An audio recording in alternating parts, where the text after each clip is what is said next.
Par latgaliešiem mēs teikt, ka viņi ļoti viesmīlīgi ļaudis. Ciemojoties Dzīļu mājās pie saimnieces Ainas Barsukovas, rodas apjausma, pateicoties kādiem ļaudīm šis teiciens ir radies. Tikko pārkāpjot par slieksni, saimniece aicina pie bagātīgi klāta galda. Nama māte ir ne tikai viesmīlīga saimniece, bet arī ļoti čakla maizes cepēja. Itē ir alus ciepatei, tī drusku ir olīvas iekšā. Itē maizete ir Dzīļu maize, kurā ir lensākos klīs ir rozīnis, dažādas itos. Itē ir tā kā Korsavas atpazīstamības produkts. Vot, jūs tā kā rudzu maize špeks klotad, pie Dzīļu maizes ļoti labi īt sīrs kūpā, pie baltos maizes ir mats. Vot, tā kā. Ainas vadībā tika ceptas asuškas, kas esot īstenis latgaliešu ēdiens. Lai pagatavotu asuškas, no uzraudzētās mīklas jāizveido bumbiņas apmēram 30 gramu smagas. Vaicājot, kāpēc svars ir tik strikti noteikts, saimniece uzsver, ka nav jau nozīmes, cik īsti viņas sverot. Galvenais, lai visas esot daudz maz vienādas. Kad rauga bumbiņas ir tapušas, laiks pievērsties pildījuma pagatavošanai, kas sastāv no piespiena, olām un cukura. Katrai saimniecei, kas vēlējās iemācīties gatavot asuškas, šis bija īpašs laiks, kad varēja smelties jaunas zināšanas no domu biedriem un dalīties arī savā pieredzi.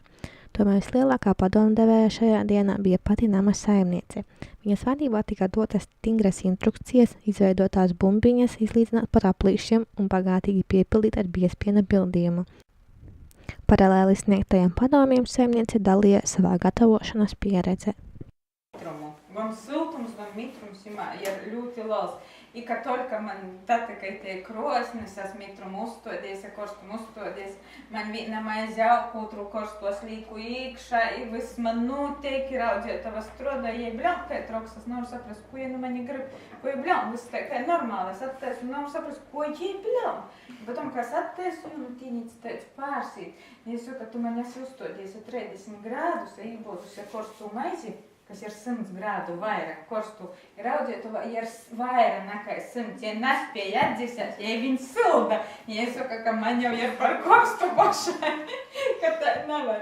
Aitamā ir akmeņas klons, vat izitus mēs ar bērniem capam pizzas skatīt bērni. Šoreiz es domāju, jūs jums taču pīdot, tā kā jūs jums latgalīšu ēdiņa, pizza pavisam nav latgalīšu ēdiņas.